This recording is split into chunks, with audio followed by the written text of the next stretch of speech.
It's good, it's good.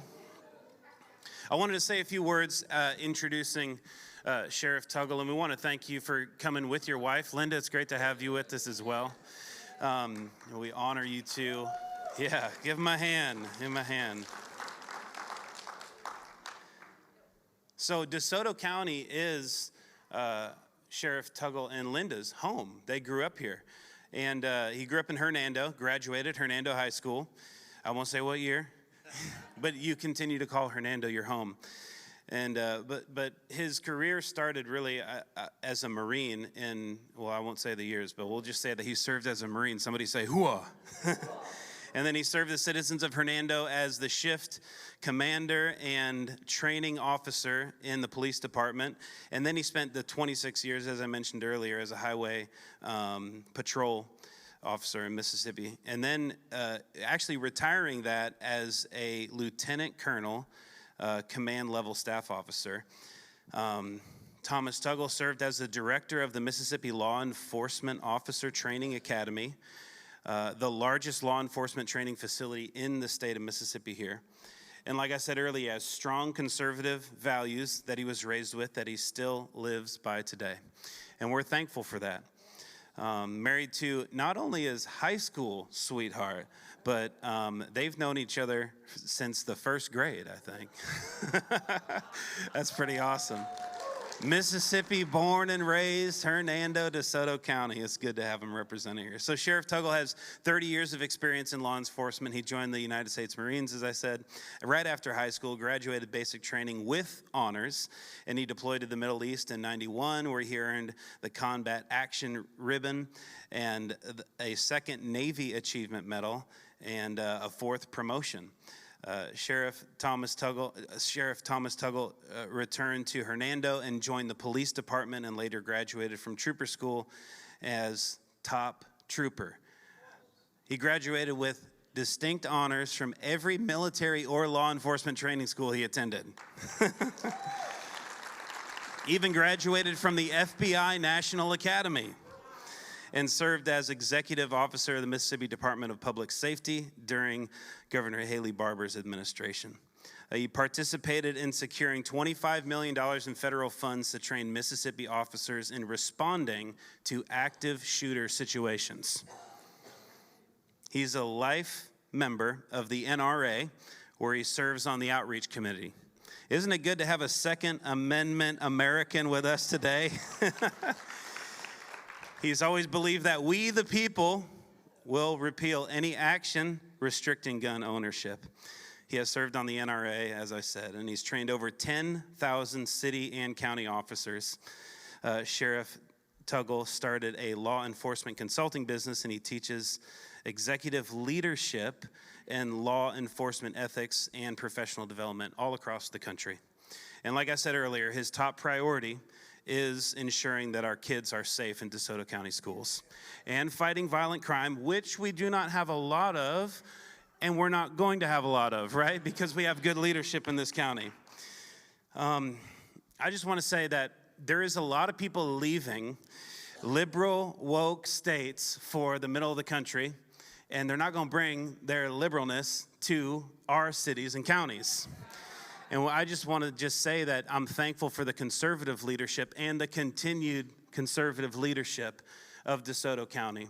And like I said earlier, it'd be a blueprint for how we're going to fight crime and keep crime away and make sure that our children are safe. When we were over here speaking just before the service, we said, how can we pray for you? And you're going to bring some of that to our people as well. But he said, pray for the youth of this county. You said it's something like over 36,000 kids are in school system here. And we believe in the legacy and the leadership of our children. And so that's one way that we can continue to pray for them. But I love that Sheriff Tuggle cares so much about the kids of our county. In talking to a handful of people over the last few months, they've said he's done a lot for the school system. Created mentorship programs to help make sure that our county is safe, starting with our children. And I want to thank you for that, Sheriff Tuggle. And I've actually been wanting to have the sheriff in for probably since January or February Andrew, you came to me about it and talked to me about conservative leader, the first black sheriff in DeSoto County. And we talked about those things and recognized that. And we thought, like, I wonder what we could do to get him in here. Like, let's figure out what we can do. Like, let's get a hold of him, but how do we do this? And then Pastor Dan and Vicky were at a prayer thing at the summit. And the sheriff was there. And so Dan calls me after and said, I ran into the sheriff. I said, no kidding. I said, I should have told you earlier, I didn't know you were going to run into the sheriff, but let's get him in the house. Like, let's see if he'll come. And then must have been just a few weeks later, you were at breakfast at a hopping spot that apparently the sheriff likes to go to as well, and you ran into the sheriff and invited him. And I think your words were, if you're inviting me, I'm coming. Something like that. So would you all please give Sheriff Tuggle and his wife Linda a warm CityGate welcome as we honor them. Thank you so much. Thank you, man. Great to have you. Ladies down here.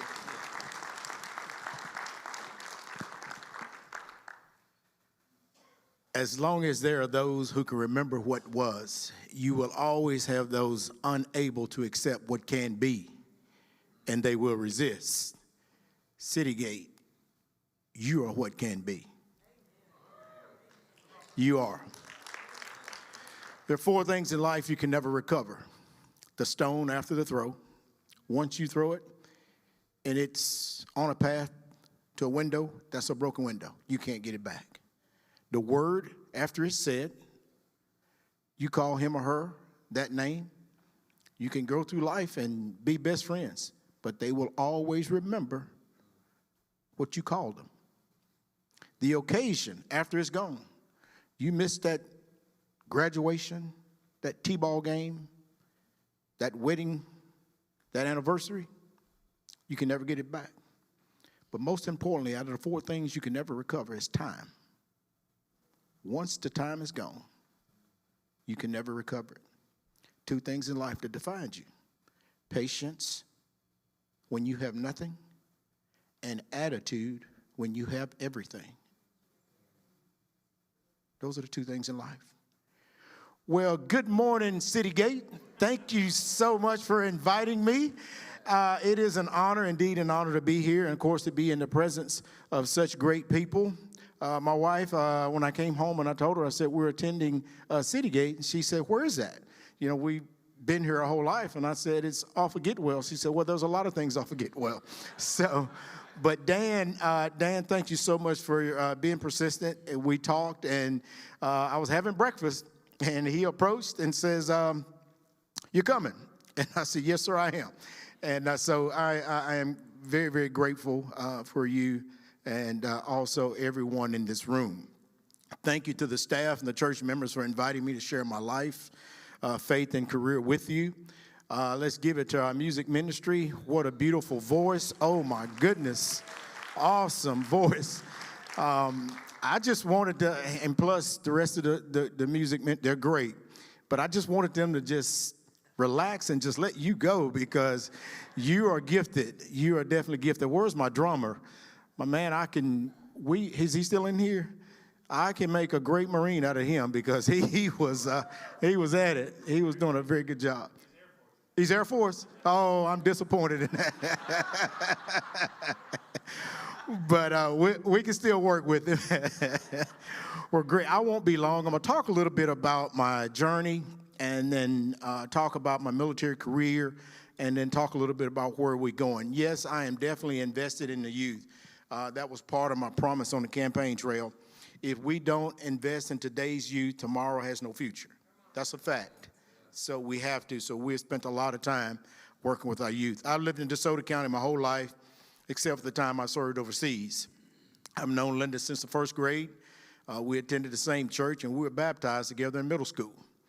Now, I can tell you how good God is. That baptism didn't happen in a church. It didn't happen in some, swimming pool.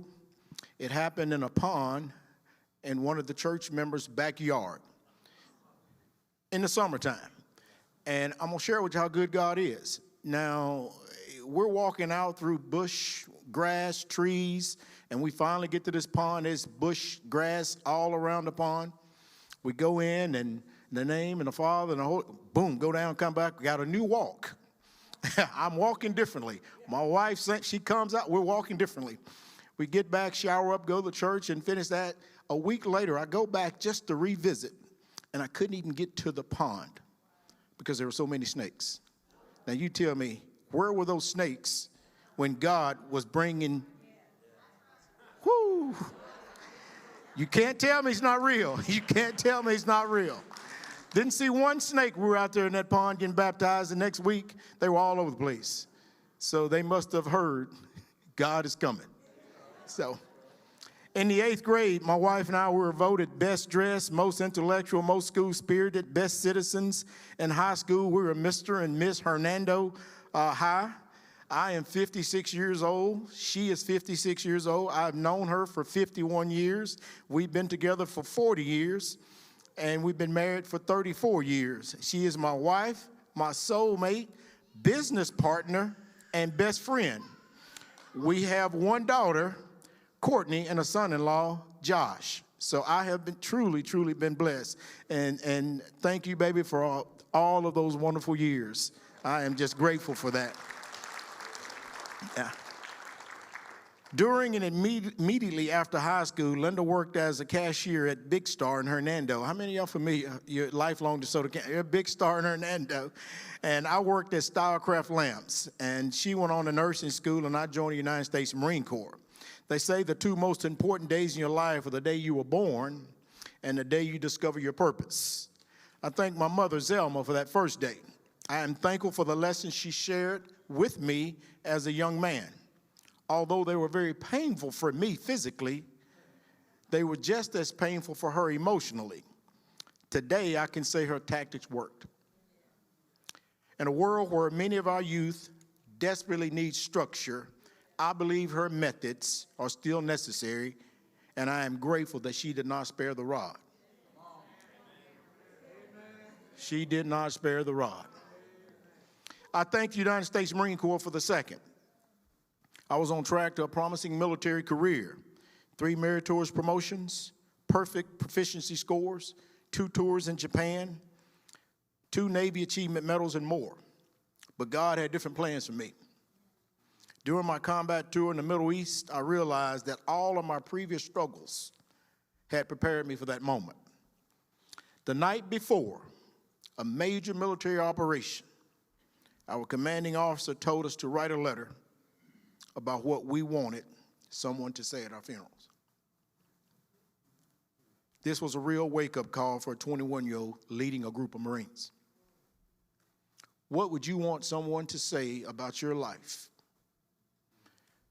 Because tomorrow wasn't promised. I went back to my fighting hold and had a young Lance Corporal in there with me.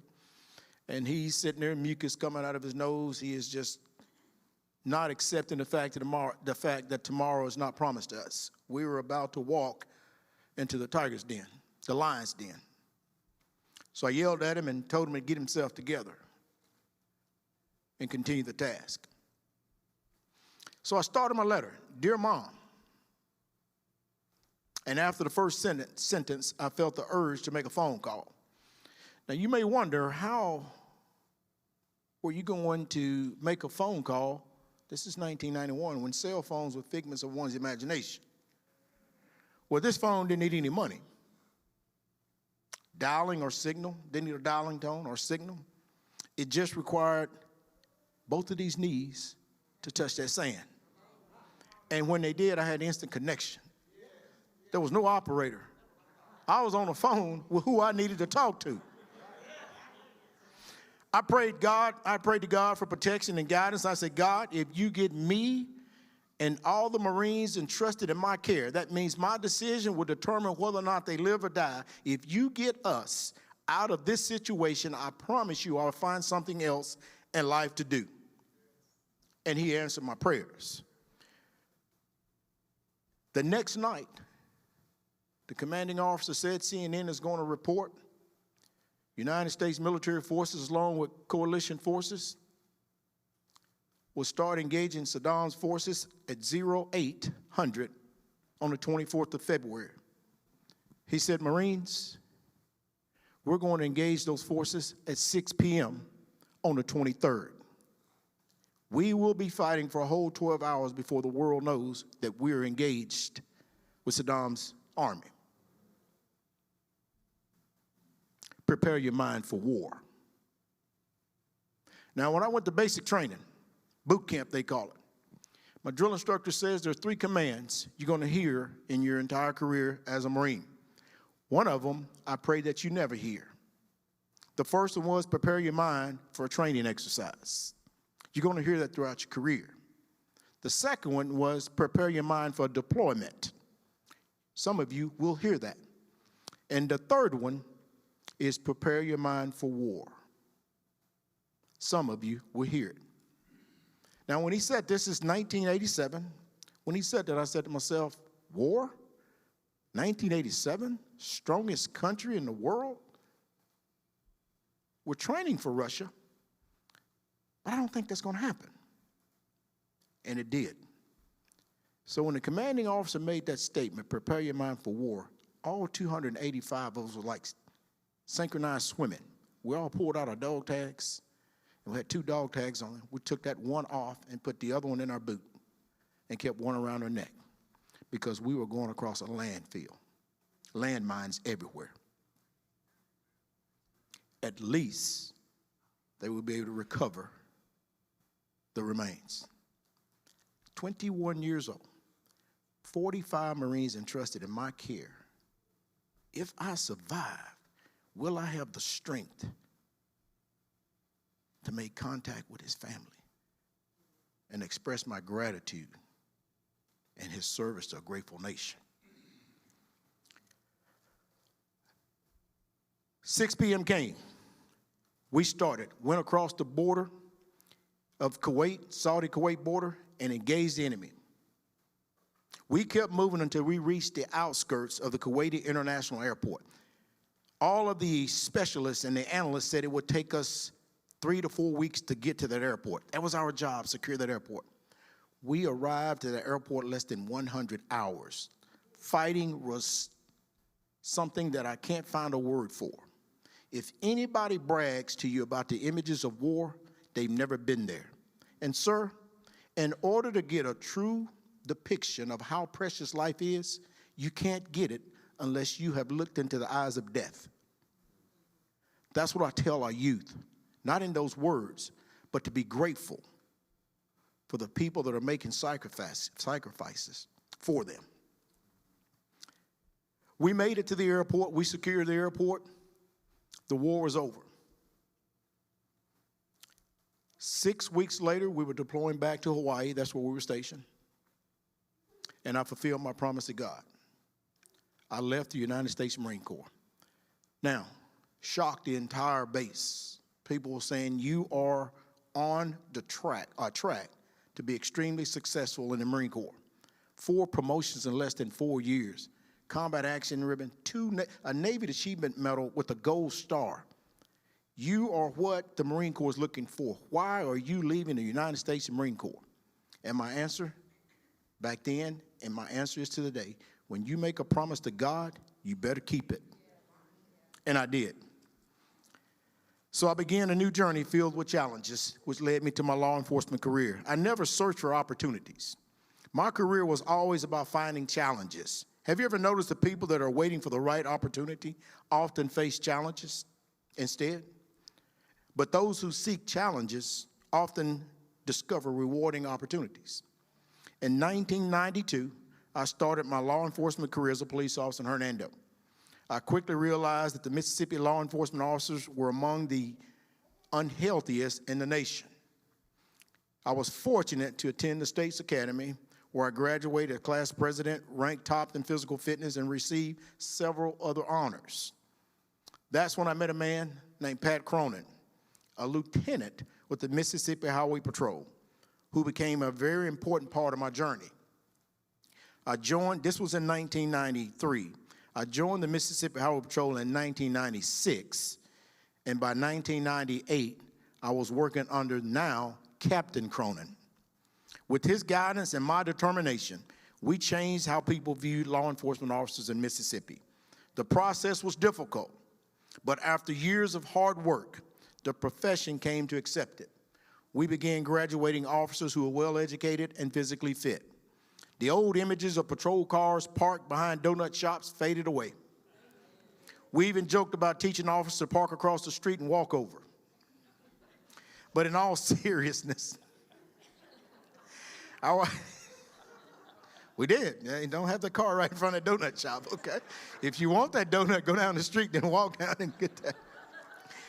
But in all seriousness, our officers started to take physical fitness and their health seriously. After 23 years of focusing on education and fitness, Mississippi law enforcement officers in this state have won 18 of the 23 National Law Fit Championships. 18. Now, it is common to see officers with gym memberships all over the state. But being able to make a difference in the lives of over 10,000 Mississippi law enforcement officers is something I'm proud of. My greatest reward was shaking hands with 1,000 of parents and grandparents at graduations. Another was knowing that after 23 years of training, I never saw a former student on national news for a civil rights violation. The training was difficult. We had to stay resilient through numerous challenges. Some groups wanted us to adopt a kinder, gentler training style, even as society was growing more violent. I remember a story about an incident during a morning class inspection. And as senior instructor, I would wake up the students around 04 every morning, about 4 a.m., 4:30 a.m. every morning. They had to be in the gym for physical fitness at 4:50 a.m. After training and morning breakfast, they had a short time to shower, clean the barracks, and be ready for inspection. This incident happened around 0:40, about 7:40 a.m. The female recruits had already been inspected and were in the male barracks. I walked in, and the class leader, as protocol, yelled, "Attention on deck!" That means everyone stop moving, stop talking, and barely breathe. I heard someone in the back of the squad bay, this is the male lodging area, talking. This is not good. This is not good. I yelled, and I'm not going to say here because I may move the lights in this place, but I yelled, "Who is back there talking?" I heard a female voice shout, "Sir, Recruit Williams, sir." And I realized Recruit Williams, this was 15 years ago, I still remember the story, she was the oldest recruit, 55 years old, in that entire class. She yelled, "Sir, Recruit Williams, sir." And I yelled back, "Williams, who are you talking to?" And the class, you could hear a pin drop. The class was there and she replied, sounded off, "Sir, Jesus, sir." I yelled back, "What are you talking to Jesus about?" She sounded off, "Sir, I was asking him why Mr. Tuggle is so angry every morning, and could he bring Mr. Tuggle some happiness in his life before he kills all of us?"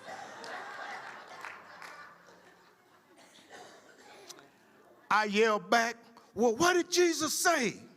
She yelled, "Sir, he hasn't responded, sir." Now, after that exchange, I could not destroy those students. I just couldn't do it. So I told everyone to grab their gear, get their books, and let's get to the classroom with no punishment. And she replied, right as they were walking out, "Sir, he just answered my prayers." But I believe it was all part of God's plan. It was. We teach our high school team. One of the things I talk about the experience was not only were I able to be involved in the lives of over 10,000 Mississippi law enforcement officers, but I've traveled this country and taught leadership and active shooter response to another 7,000 across this country. And so that's all part of God's plan. And that's where we are now in this county. When I retired from the Mississippi Highway Patrol, I was done. But the sheriff then, a good friend of mine, he approached me and he said, "I am retiring and we need you." And I've known him for years. And I said, "Sheriff," I said, "I've got 30 years service not only to just the state, but another 4 years to this country." I said, "It's time for me to make up on some lost time." Commuting back and forth to Jackson, Mississippi for 23 years, there were a lot of nights my wife slept alone. And I said, can't recover that time, but I got to make sure that I appreciate the time I have now. So I will find someone for you. And Sheriff Rasco, of course, he was older. He was very passionate and emotional, tears rolling down his face. He said, Thomas, I've got to talk to you about the threats that are facing this county. And if we don't have someone with the right mindset, connections, training, and a vision, we're going to lose this county. And when he explained the threats that were facing this county, where everybody was focused on Memphis, I was focused on the Delta. And I realized that I had some more work to do. So I talked to my wife. I said, hey, the sheriff has approached me about running for sheriff. She said, well, what are you going to do? I said, well, I'm talking to you about it. I said, well, look, this is what we can do. We can get in this race and lose, and I can go back to the original plan. That is nothing but do honeydews. Or we can get in this race, and I always said we, and win, and that would add 4 more years of stress to our life. And for the people of DeSoto County, I'm willing to do that. And she signed on. So I went back to Sheriff Rasco, and I said, hey, we're in it. And we got in it, and we had vision. We talked about it. What we're going to focus on. We're going to focus on experience. We're going to focus on qualification. But most importantly, we're going to focus on the next generation. And that's what we went out and we told the families. We did that. Our mentorship program is one model that the rest of the country is looking at, and they're going to follow it. The entire country has watched our mentorship program. I found that out just last week. One of the things was to have DeSoto County in the discussion as one of the best agencies, law enforcement agencies in the country. I got called down to the United States Attorney Office last week, and the White House had put out an initiative that all of the United States Attorney offices across the country was to pick one individual in their district. And the Northern District is 37 counties in their district. And that individual needs to be someone who has not only had a vision for the next generation, but had an impact, not only his community, but the entire state. And they called me and said that I was a recipient of their award. Now, there are 93, thank you. There are 93 United States Attorney offices across the country. 93. And each one selects one person. There are 800,000 law enforcement officers across this country. 800,000. 18,000 law enforcement agencies. And for DeSoto County to have one person out of the 93 top people in the entire country, we are in that national discussion now. We are. So, but how do we get there? Oh, they looked at low crime. That was a consideration. The other one was connecting with the community. But the number one reason we were selected, and we were the only county in the Northern District that actually qualified. Out of 37 counties, we're the only one in the Northern District, and it's because of our school mentorship program. Put us there. Looking at how we're engaging with the next generation. Youth violence, we're not experiencing any of that. We had in DeSoto County last year, 2025 numbers, I got 0 homicides. Right next door, triple digits. You can just go to Tunica and Coahoma County, double digits. 0 in DeSoto County. It starts with the next generation. It definitely starts the next generation. My thing is preserving our way of life. I'm not trying to change it. We're good. So we're going to preserve it. And we're going to make sacrifices to make sure it stays there. There are groves and tons of people moving to DeSoto County. Guess what? You're going to adjust to our lifestyle. We're not going to adjust to yours. That's not going to happen. And we're teaching our kids to do that. Now, how are we doing it? It's called, that leadership style is called contingent rewards. If you do this, we will do that. So these kids, you will be amazed at what Chick-fil-A and donuts will do for a third grade class. Trust me. These kids that are moving here and don't understand our way of life, our kids are teaching them now. The sheriff said you don't walk around the schools with a hood on your head, so I'm telling you to take it off. And they're doing it because I'm old. But this is called peer accountability.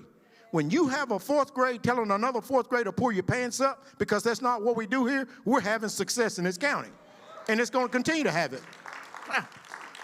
So they're holding their classmates and their peers accountable. That's how we started it. We dangled the carrot to establish trust. We fulfilled that promise because grades were up, in-school altercations were down, we delivered. Now we moved the goalpost to transformational leadership. It was transactional.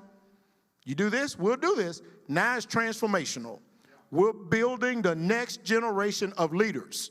And it is happening in our schools, and everybody in the country is watching. But we can't do it without support from the family. Those grandmothers that I mentioned, I get more calls from grandmothers than I do from parents. Because parents want to take care of the kid. You know, Linda and I can't remember where we were. And it was this child seemed to be maybe 3 years old. He was a male, a little young male. And he tripped, fell down. The mom went over, oh, you okay, son? I wanted to say, leave him alone. Let him get up on his own. Don't raise him to be. He's got to be tough. He's got to understand that he's going to have challenges in life, and mom won't be there every time. So what are we doing now? We're teaching these parents, give them some room. But I'm running into resistance. And guess where my reinforcements are coming from? Grandma. Grandmom is waving the flag. She's calling me at night and said, my son has taken a laptop off of a front porch. I said, how old? He's 13. I said, well, how do you know? Well, he's all on social media telling his friends about it. I said, where's mom? Mom is not involved. She thinks he's the greatest thing in the world. Sheriff, I want you to handle him. Yes, ma'am. I said, give me the address. Got the address. I called my lieutenant of the school resource officers and told him what I had. This is 10:30 at night. And I said, LT, I said, when you go to school tomorrow, I said, just approach this kid and just ask him about it. He said, sir, I'm going to call the sergeant that's over that school, and we'll handle it. I had no idea. They got out of bed that night, went to that house, looked in the garbage can, and retrieved evidence, a box that the computer was in. The next day at school, they walked down the hall, they saw the young man and said, hey, you know anything about this? They brought him in office. Not only did he say, yes, I did it, but James helped me do it. So now we got two parents we got to call. So we called two mothers. They have to come down and do a juvenile summons. And all while this is going on, the parents call their mother, the mom called her mother, which is the grandparent, saying, I got to go down to school because Tyrone and James are in trouble. The grandmothers are sending me an emoji with a thumbs up. Thumbs up emoji saying, thank you, Sheriff, because they trust me. We're going to hold them accountable, but this is what I'm going to do. We want our youth to enjoy their youth without destroying their future. And the only way we can do that is we got to spank them a little bit, but we don't want to hurt them. We want to teach them about accountability. Lead with pride, chin up, and be accountable for their decisions. So it's right back to what we were doing at the training academy. Training adults, we can train them the same way. Trust and accountability. What are we teaching them? And I'm going to finish up, sir. It's an acronym called LIFE with an extra E. Life with an extra E. That L stands for learn your passions. What motivates you? Once you find out your passions, your purpose, you will emit some type of glow. People will be attracted to that glow. A lot of them will be attracted because they want to know how you found it and can you help them find theirs. But some will be attracted to your glow because of envy. And envy is admiration twisted in insecurities. Oh, I shouldn't have said that. I'm going to say that again. Envy is admiration twisted by insecurities. those people will be attracted to you also. They don't want your glow. They want to put it out. You know, in our teenagers' language, they use the word haters. Is it okay for me to use that in here? They use it haters. So you're going to attract haters. We're teaching our kids that. But that's what that I stands for also in life. Be intrigued of your newfound fame. Not everyone that's cheering you on has your best interests at heart. It's not the stab in the back that hurts you. It's when you turn around and see who's holding that knife. So be careful who you put in your circle. Judas comes in different styles, different shades, and they come with a smile. I didn't come to preach, sir. I'm just letting you know what we're doing to our teachers. We're teaching our kids to identify those who really want us to move forward, those who understand that my growth is not a threat. So that's what that I in life stands for. Be intrigued. Because some people will attracted to you to stop you from moving forward. And that's what that F in life stands for. Forgive. Forgiving them doesn't help them, it helps you. Because you become what you hold on to. If you hold on to resentment, you'll be a resentful person. If you hold on to hate, you'll be a hateful person. So we're teaching our kids to say, let it go. We don't need to carry it around. You become what you hold on to. You become what you eat. Now, if I told the kids, if I blindfolded everybody in here, and I got a habit of feeding people Alpo and gravy train, and I blindfolded you, and I put something in front of it, and I tell you to eat it, out of 90 students, how many of you would eat it? No hand. Nope, not one hand went up. I said, well, stop letting social media do that to you. You're eating all of this negative stuff that's coming out on social media. You're consuming it, and that's what you're going to be. So we're teaching our kids to stop it.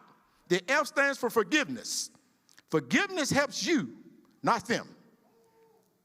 And that first E in life, because I said life with an extra, that first E said emulate Christ in everything you do. Emulate Christ. And I say, now, if you're about to make a decision and your conscience is bothering you, that's going to be a bad decision. So don't do it. And that extra E in life means to encourage all of your people you come in contact, your friends, to do the exact same thing. Life with an extra E. Every day we wake up, I want them to write down somewhere before they leave home and use it all week, C+ and B+. Now they say, Sheriff, what does that mean? Well, I want you to see the positive every day and be the positive for those who can't see the positive. That's why I want you to leave the house every day and say C+, B+, and I'm going to hold you accountable to it. And it's working. Our kids now, grades are up 7 points. In-school altercations are down 17 points. We are not having juveniles shooting each other, fighting. We're teaching them to solve problems and how we're going to do it, and I'll wrap this up. You have two males who want this, and they're not getting anywhere. They're at a 50-50 stalemate. Our kids are doing this. James, it's obvious we've been at a stalemate for a whole week. I want all of this, you want all of that, we're not getting anywhere. James, I'm going to give you 60% of what you want, and I will take 40. James says, no, I want more. James, I'm going to give you 70% of what you want. I will take 30. But I'm not going to give you 80, 90, and not 100%, James. It's either 70 or we're still going to be at a stalemate. James takes the 70. Luke takes the 30. Now, someone's going to say, well, Luke, you didn't get everything you wanted. Well, neither did James. But what did we do? We got something done without violence. The next time they're at a 50-50 stalemate, James may give Luke 70 and James take 30. But we're teaching our kids about conflict resolution. That's how you solve problems, and it's working in DeSoto County. It's working. But I want you to say, continue to pray for the men and women that wear the uniform. We need your prayers more now than anything. Society is becoming more and more violent, but we're dealing with it. We're dealing with it in a way that we should. And it's the way the Lord wants us to deal with it. work these things out. Let's pray for our neighbors. Let's pray for the people who don't understand that through a connection with a higher power, great things can come to you. CityGate, you are what can be. You are. The hardest choices require the strongest will. And we're making it. Thank y'all so much for having me and my wife. It's been an honor to say a few words to you. Thank you, sir. You know, I'm not going to share a message. I think that was the message we needed to hear today. And I hear, something that when I was praying for you, Sheriff, at the end, I just kept on, what resonated in me was standards, values, discipline, passion, compassion. And we cannot infuse our youth and raise them up into compassion without passion for discipline and standards and values. And so let this be a call to us. I'm just reminded of Gideon, and I'll have to unpack this in the future coming weeks, but I was really stirred about Gideon this morning, and even last night leading up to today. And what we see in Gideon, look at Judges chapter 6 in the coming days or so, and I think I'm going to get into Gideon soon, but Gideon was hiding in a wine press, threshing wheat in a wine press. And the Israelites were being attacked by Midian. They were being oppressed by Midian. Every single time there was a harvest, the Midianites would come out and take their harvest and take their goats and take their sheep and take everything. And the Israelites were hiding in caves and hiding in the mountains, hiding in dens. And it says of Gideon, when it gets to verse 11 in Judges chapter 6, it says, Gideon was hiding in a wine press, threshing wheat to make enough cakes for the next day. And Gideon knew the promises of God over his people. And an angel showed up and said, mighty man of valor. And Gideon backtalks the angel. Gideon cusses out the angel. Gideon basically says, have you looked around? Excuse me. With all due respect, no. This is not it. And Gideon, because Gideon knew what the promises of God were over the land, he began to tell the angel, talk back to the angel and say, no, this is not God's promise. We are being oppressed. We are being challenged. We are being overthrown by the Midianites. This is not God's promise over our people. And you know what that did? It got God's attention. Read the passage. In the next verse, it says, God turned to him and said, go in this strength that you have. Now, a lot of us are like Gideon, and we see with our eyes the injustices that are happening. We see with our eyes, we look at a culture that's bathed in selfishness. It promotes selfishness. It celebrates it. We see a culture that's tolerating the killing and the taking of innocent lives in the womb, tolerating sexual immorality and uplifting sexual identities, and celebrating perversion and encouraging sexual exploration. There's so much going on that we're like, this is not God's call. And the Lord says, go in the strength that you have. And Gideon was threshing wheat when he should have been threshing idols. Gideon was just trying to make it to the next day with some cakes and some flour and some bread. And God was like, no, I'm calling you to be a leader in the land. And there's people here today that are just making it day to day, ticked off at things around them, going, this is not the way it's supposed to be. And I'm here to tell you that Sheriff Tuggle was here and the Lord himself to say, it's time we do something about this. Go in the strength that you have. Look at the witness before us today. He went in the strength that he had. And every step of the way, there was what? Promotion. There was increase. There was favor on your life. All the way to where you stand now. And there's still going to be promotion and increase and favor on your life, Sheriff. And I just want to say over this house that it's time to be as a Gideon and stop being ticked off about the way things are and go in the strength that you have. We had a preacher from Kenya here last year who said, go. Go. Just go. Just go. And then Gideon threw God a bunch of excuses and said, but I'm the least in my family and I can't do this. And we'll get into that another time when I actually start preaching on Gideon. But I just feel so strongly that there's this Gideon anointing that knows and sees that things are not right. And the Lord turns his head towards you and says, go in the strength that you have. So thank you for this message today, Sheriff and Linda. Bless you. Do we have, I don't know if Nicole and David are here in the house. Tim's out in the, do we have any law enforcement or former law enforcement in the house? Stand to your feet if we do. Former military in the house. I know there's a couple people in the lobby. Can we thank those men and women in our military and law enforcement? Thank you so much, serving our country and serving our nation. Thank you, Nick. Thank you for serving our country.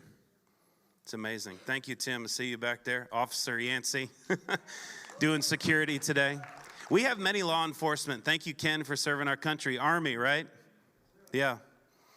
It's great. We honor you and we thank you for this. And I'm sure your hearts are burning within you about this standards and values. So let's stand to our feet and get a benediction.